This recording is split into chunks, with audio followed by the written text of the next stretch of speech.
Magandang araw sa ating lahat mga amigo. And for today's video, magawa tayo ng ganitong klaseng kawil mga amigo. Paghuli ng malalaking pusit. Giant squid ang tawag sa English. No. At kung gusto nyong matuto kung paano ito ginawa mga amigo, sundan nyo lang ito. Ito yung mga gamit ko lahat mga amigo. Kawil 561 ang gamit ko mga amigo. 561 nga kawil. Shoes glue. Lice. Kahit anong plies, long nose, okay. Rad mga amigo, rad. Kutsilyo. At pantali. Nylon number 10. Kahit anong kulay. Lalagyan. At magsimula na tayo mga amigo. Dito tayo magsimula sa kawil.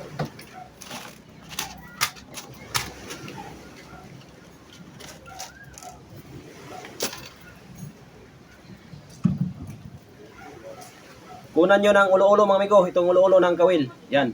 Kunin nyo. Gamitan nyo lang ng plies. Ganyan lang mga amigo.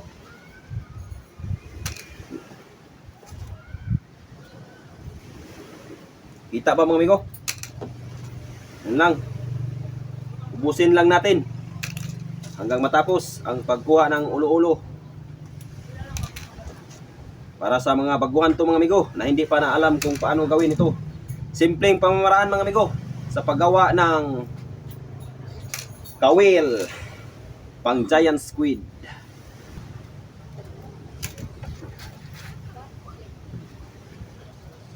Yan, tapos na. Kuha lang tayo ng hook mga amigo. 10 piraso. Dahil 10 piraso lang ang magkasya nito na rad.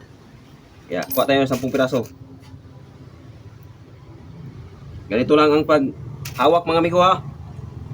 Yan. Sundan nyo lang mga amigo para makuha nyo. Ganito paghawak mga amigo. Yung kawil ito sa kabilang kamay. Ipasa nyo sa kabila. Ganyan o. Ganyan. Tapos kuha ka ng rad. Isang rad. Ganyan lang mga amigo. Ano? Nasa gitna yung rad ha. Kuha kayo yung ng nylon. Ganito yung itsurang nylon mga amigo. Yan. Tapos tali. Ganyan lang ang pagtali. Ganyan lang kadali oh. Tingnan nyo mga amigo ha. Oh, tingnan nyo, nakapatong yung isa. Nakapatong ang isa. Iangat tong nakapatong para hindi. Kailangan natin ng ano tamang ano. Tulad dito mga amigo. Ganyan ang itsura mga amigo. Tapos itali na natin. Lapit natin para makita nyo. Ganito lang pagtali oh. Sundan nyo lang para makuha nyo ang tamang pagkagawa. Hanggang sa pinakaibabaw mga amigo ng hook natin.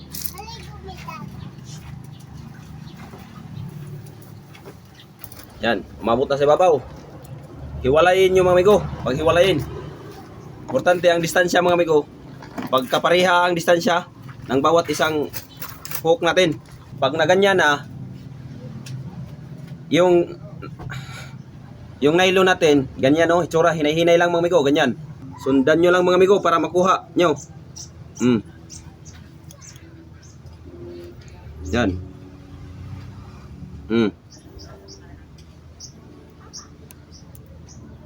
Hinay-hinay para makita nyo talaga.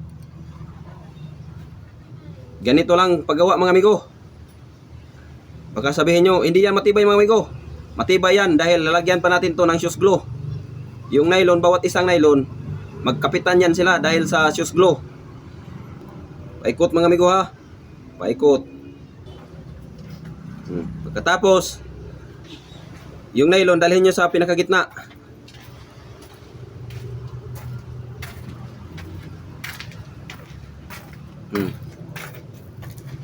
Yan, natali na natin sa gitna. Gumamit tayo ng kutsilyo para pumantay dito. Kasi hindi yan nagpantay mga amigo. Hindi yan nagpantay. Gumamit tayo ng kutsilyo. Ganito lang pagpantay ha. Yan. I-ano nyo sa lamesa. Yan nyo.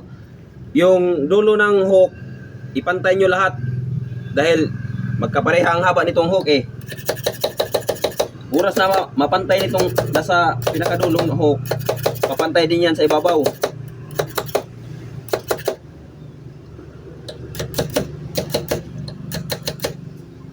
Okay na.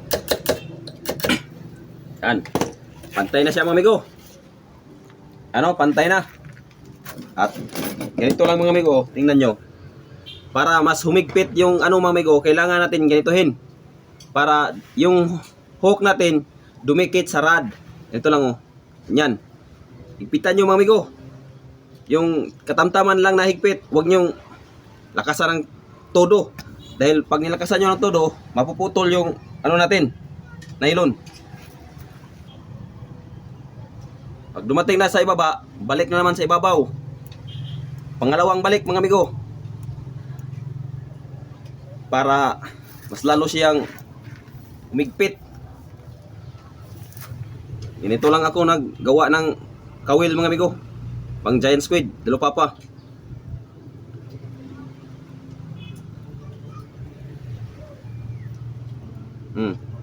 Dumating na sa ibaba, lock ka na. Dito na mag-lock. Kahit 4 na lock, okay na yan. Dahil mag-lock pa tayo sa rod eh. Yan, ito pag-lock. Oh. Lock din dito sa rod, mga amigo ha, pinaka-rod. Ito. Haligi kung tawagin dito sa amin. Yan na. Tapos putulin. Okay. Dito na naman tayo sa ibaba mga amigo. Dito sa ibaba. Same procedure. Hawak. Yan lang mga amigo. Ganun pa rin.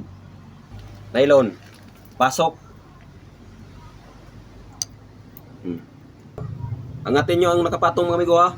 Iangat ang nakapatong. Kailangan ano talaga, naka-plaster. Yan na. At tupiin nyo lang mga amigo para hindi tayo mahirapan pag tali. Tap. Tali na tayo mga amigo.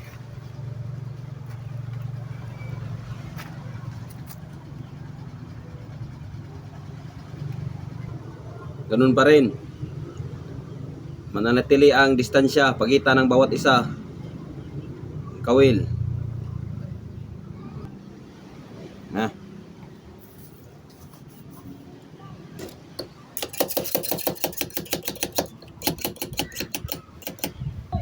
Charger ni.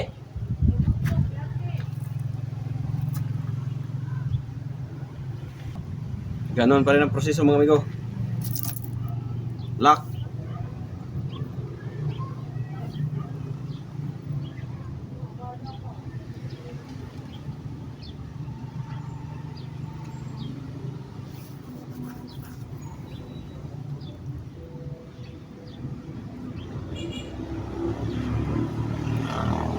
Tapos na mga amigo.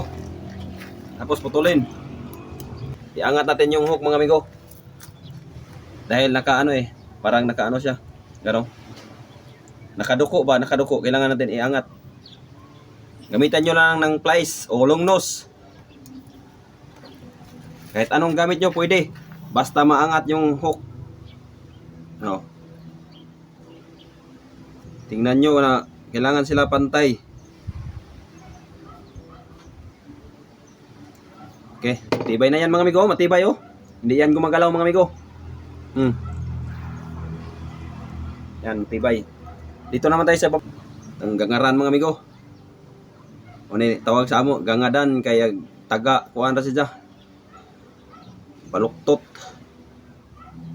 Kailangan nating angatan ang hook para bumukaka yung hook.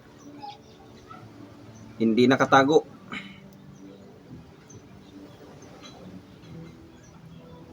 Yun na. Okay. Finish na mga amigo. Ano? Yan. Ang finish na gawa nating hook mga amigo. paamag. At ganito lang tayo magkabit mga amigo ng paamag dito sa hook. Sundan nyo lang. Gamitan nyo ng gunting ang paamag. At ang paamag pala, pangalan ng paamag mga amigo, ito. Yan ang pangalan niya. Paamag kung tawagin dito sa amin. At sukatan nyo mga amigo ng 1 pulgada lang ang laki. Yan, pulgada. At tabasin nyo. Langan matuwid mga amigo ha. Yan, tabas na. 1 pulgada lang to mga amigo. At hatiin nyo sa dalawa. Yan, tupiin nyo lang. O, tupi. Tapos, gunting. Okay. Tanggalin nyo muna ito. Dahil may pandikit ito sa loob. Yan na mga amigo. Yan, tanggalin nyo lang ito. At sa pagdikit ito mga amigo, ganito lang ang pagdikit mga amigo. Sa pagdikit, ganyan lang oh. Sundan nyo lang kung paano ko idinikit ang isang paamag. Ganyan lang kadali maglagay ng paamag mga amigo oh. Yan. Ikot mga amigo, ikot lang, ikot. Yan.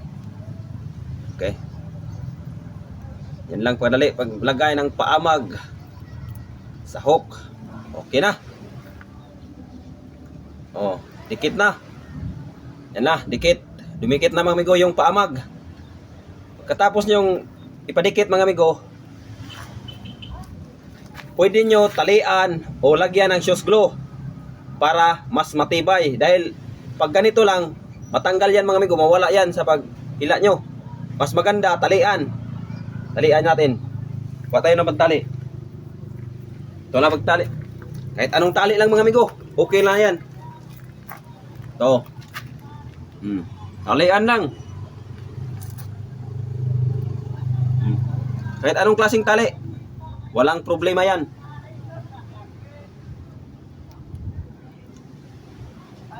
Putulin ang sobra mga amigo, hindi na yan kailangan.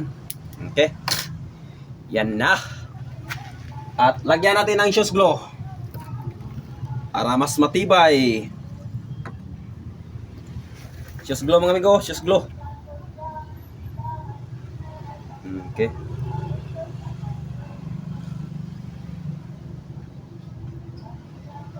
Okay. Yun. Tumulo na yung shoes glue mga amigo. Lagyan din natin sa loob. Okay. Ito na ang finished product natin mga amigo.